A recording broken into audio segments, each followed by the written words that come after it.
US और China एक war लड़ रहे हैं, एक ऐसी अनदेखी वॉर जिसमें ना तो फौजी हैं, ना टैंक्स और ना ही मिसाइल्स।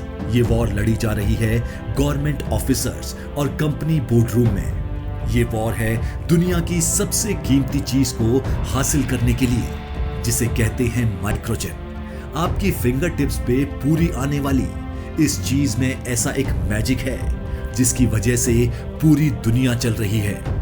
इस वक्त इंटरनेशनल जियोपॉलिटिक्स में इस चिप को लेकर पूरी दुनिया में एक हलचल मची हुई है और मैं चाहता हूं कि आप लोग यूएसए और चाइना के बीच तनाव के रीजन को समझें, बिकॉज इसका इम्पैक्ट हम सबकी जिंदगी में पड़ने वाला है। आई एम नॉट श्योर कि आप इस बात को जानते हैं कि नहीं, मगर हमारी ये मॉडर्न दुनिया और इसका सारा फ्यूचर इसी माइक्रोचिप पर डिपेंडेंट है।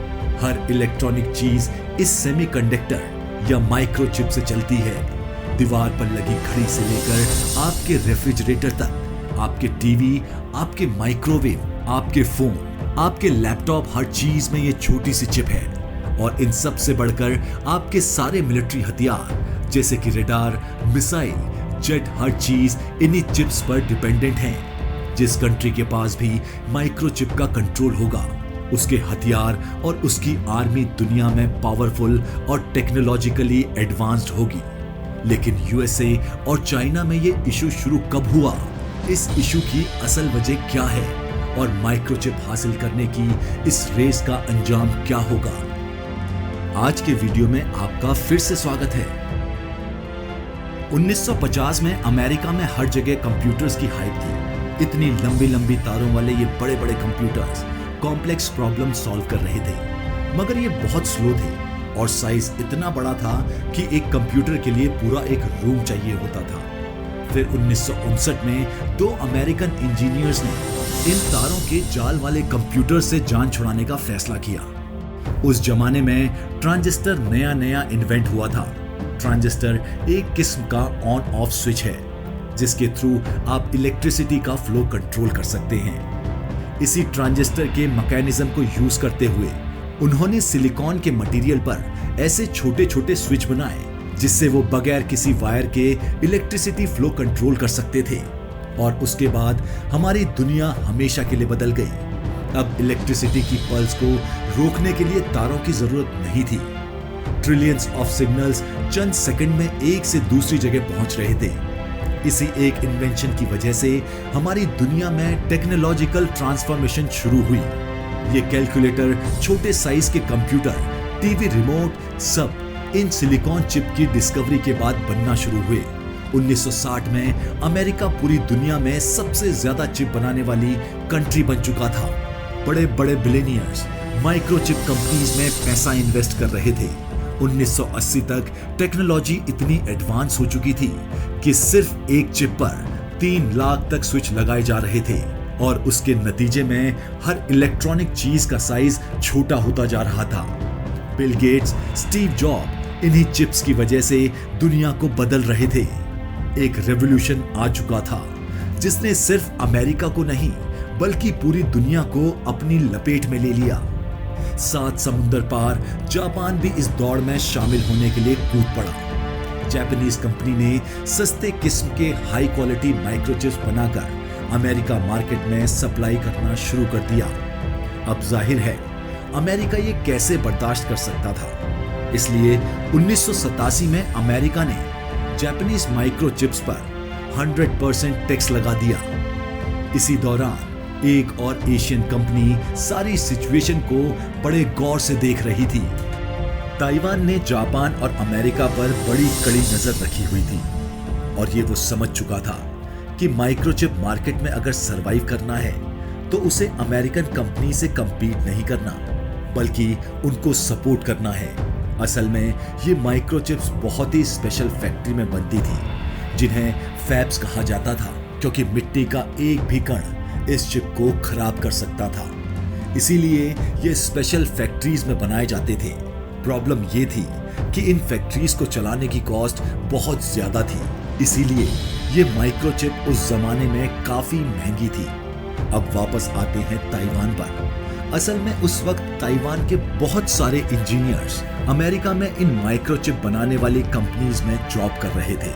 ताइवान की गवर्नमेंट को इन सारी सिचुएशन में एक बहुत बड़ी अपॉर्चुनिटी नजर आ रही थी। ताइवान की एक तरफ चाइना था जो उस वक्त इकोनॉमिक मिरेकल एक्सपीरियंस कर रहा था और वो कोशिश कर रहा था कि किसी तरह ताइवान को वापस चाइना में शामिल करे। अगर ताइवान किसी तरह यूएस कंपनीज को लो कॉस्ट पे माइक्रोचिप बना के देता है तो नेचुरल है अमेरिका उसे चाइना के अगेंस्ट प्रोटेक्ट करेगा। ताइवान की गवर्नमेंट ने अमेरिका में बैठे हुए अपने इंजीनियर्स को बहुत हैवी इंसेंटिव देकर वापस ताइवान बुला लिया। इन इंजीनियर्स की टिकट तक का खर्चा ताइवान की गवर्नमेंट ने ही दिया। उन्हें टैक्स में कंप्लीट छूट दी गई ताकि वो ताइवान में माइक्रोचिप बनाने वाली कंपनी सेटअप कर सके। इन्हीं इंजीनियर्स में से एक डॉक्टर मॉरिस चैंग था। मॉरिस ने खुद माइक्रोचिप बनाने वाली कंपनी में काम किया था। वो जानता था इन कंपनीज का प्रॉब्लम क्या है। इन फैक्ट्रीज को चलाने की कॉस्ट बहुत ज्यादा थी और वो चाह रहे थे किसी तरीके से ये ऑपरेशनल कॉस्ट कम की जा सके। मॉरिस ने इसी का हल निकालने के लिए ये आइडिया दिया कि चिप का डिजाइन, सॉफ्टवेयर और मार्केटिंग अमेरिका में होगी, लेकिन उसकी मैन्युफैक्चरिंग ताइवान में होगी। इस तरह इस माइक्रोचिप की कॉस्ट को 50% तक कम किया जा सकेगा। इसी पर्पस को पूरा करने के लिए 1987 में Taiwan semiconductor manufacturing company TSMC के नाम से एक स्टेशनड कंपनी बनाई गई, जिसका काम था कि इन चिप्स को अमेरिकन कंपनीज की डिमांड पर मैन्युफैक्चर करना। सिर्फ 14 सालों में TSMC एक जाइंट बन चुकी थी। पूरी दुनिया की 52% एडवांस माइक्रोचिप अब ताइवान में बन रही थी और यहीं पे एंट्री होती है चाइना की। साल 2000 के एंड तक चाइना अपनी मैन्युफैक्चरिंग बूम की पीक पर पहुंच रहा था और अब उसे टेक्नोलॉजी में आगे बढ़ने के लिए चिप्स की जरूरत थी। चाइना ने ताइवान से माइक्रोचिप खरीदना शुरू कर दी। 2010 तक पूरी दुनिया की 40% माइक्रोचिप चाइना खरीद रहा था और ये पूरा सर्कल कुछ इस तरीके से था। चिप्स का सॉफ्टवेयर और उनका डिजाइन अमेरिका में बनता था और उसकी मैन्युफैक्चरिंग ताइवान में हो रही थी और 40% चिप्स चाइना में जा रही थी। अगर देखा जाए तो चाइना इस चिप के लिए अमेरिका पर ही डिपेंडेंट था। इसी चेन को तोड़ने के लिए चाइनीज गवर्नमेंट ने डिसीजन लिया। पहला, उन्हें किसी भी तरह अमेरिका पर से इन चिप्स की डिपेंडेंसी खत्म करनी है। दूसरा, उन्हें बहुत ज्यादा चिप्स चाहिए ताकि वो high tech missile, jet, drone, radar और गन्स बना सके, क्योंकि अमेरिका को एक स्ट्रॉन्ग मिलिट्री के बगैर टक्कर देना इम्पॉसिबल था। चाइना ने इसका बहुत ही स्मार्ट सॉल्यूशन निकाला। पैसा हर किसी की कमजोरी होता है और इसी कमजोरी को चाइना ने एक्सप्लॉइट करते हुए अमेरिकन कंपनीज को लाखों डॉलर देकर माइक्रोचिप टेक्नोलॉजी खरीदना शुरू कर दी। माइक्रोचिप का डिजाइन, उनका सॉफ्टवेयर, ये सारी चीजें चाइना ने अमेरिकन कंपनी से बाय करना शुरू कर दी और उनकी मैन्युफैक्चरिंग ताइवान करके दे रहा था। तो अमेरिका की ही टेक्नोलॉजी यूज करते हुए चाइना अमेरिका से लड़ने के लिए हथियार बना रहा था। 2021 में वॉशिंगटन पोस्ट में क्लेम किया कि China American microchip technology use करते हुए सुपर एडवांस न्यूक्लियर लेबोरेटरी बना रहा है। और फिर 20 अक्टूबर 2021 को चाइना ने अमेरिका के होश उड़ा दिए। चाइना ने एक ऐसा मिसाइल बनाया है जो साउंड की स्पीड से 5 टाइम तेज है और सिर्फ ये नहीं बल्कि वो न्यूक्लियर बॉम्ब भी कैरी कर सकता है। और सबसे बढ़कर अमेरिका का कोई ड्रोन फिलहाल इसे डिटेक्ट नहीं कर सकता। अमेरिकन इंटेलिजेंसीज को ये आइडिया ही नहीं था कि चाइनीज मिलिट्री टेक्नोलॉजी में इतनी आगे निकल गई है और वो भी अमेरिका की माइक्रोचिप टेक्नोलॉजी यूज करते हुए। ये वो टेक्नोलॉजी थी जिस पे अमेरिका पिछले 10 साल से काम कर रहा था, मगर चाइना ने उसे बड़े आराम से बीट कर दिया था। 2022 में बाइडेन एडमिनिस्ट्रेशन ने चाइना पर स्ट्रिक्ट एक्सपोर्ट रिस्ट्रिक्शंस लगा दी।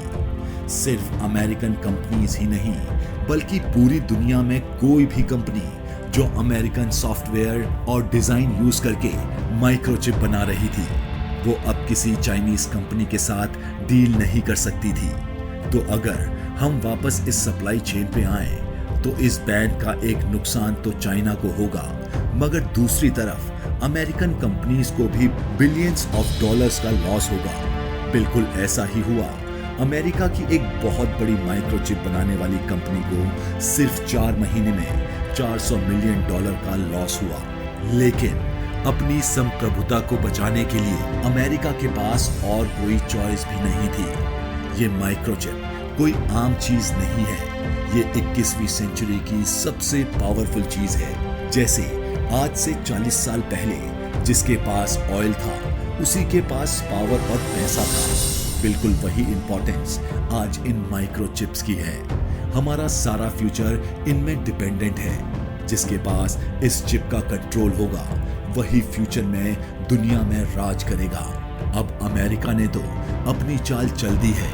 अब सवाल ये है कि जवाब में अब चाइना क्या करेगा। और यहीं पे ताइवान इस सारे कॉन्फ्लिक्ट में सबसे इंपॉर्टेंट प्लेयर बनकर सामने आता है।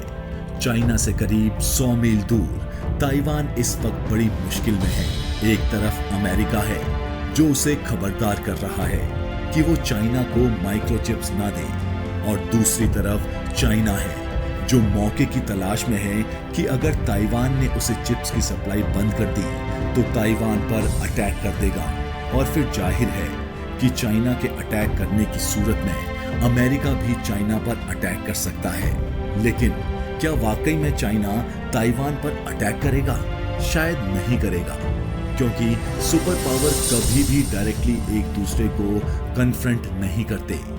चाइना के लिए सबसे सेफ ऑप्शन ये है कि वो अपनी नेवी शिप को भेजकर ताइवान को एज ए हॉस्टेज रखकर वो पूरी सप्लाई चेन को तोड़ सकता है। और फिर वो देखेगा कि अमेरिका इस पर क्या रिस्पॉन्स देता है। अगर अमेरिका इस रिस्पॉन्स के बाद टेबल टॉक पे आता है तो वेल एंड गुड है, लेकिन अमेरिका इस ब्लॉकेज का जवाब मिलिट्री से देता है तो इसके नतीजे बहुत खतरनाक होंगे। अभी तक दुनिया रशिया यूक्रेन के वॉर के इफेक्ट से बाहर नहीं निकल पा रही है, तो बड़ी सुपर पावर का क्लैश तो literally final nail in the coffin होगा। हम लोग इस वक्त बहुत ही डेंजरस सिचुएशन से गुजर रहे हैं। माइक्रोचिप बनाने की ये रेस कौन जीतेगा ये तो आने वाला वक्त ही बताएगा, मगर सुपर पावर बनने की ये दौड़ शायद पूरी इंसानियत के लिए खतरा बन सकती है। हमें उम्मीद है आपको ये वीडियो अच्छी लगी होगी।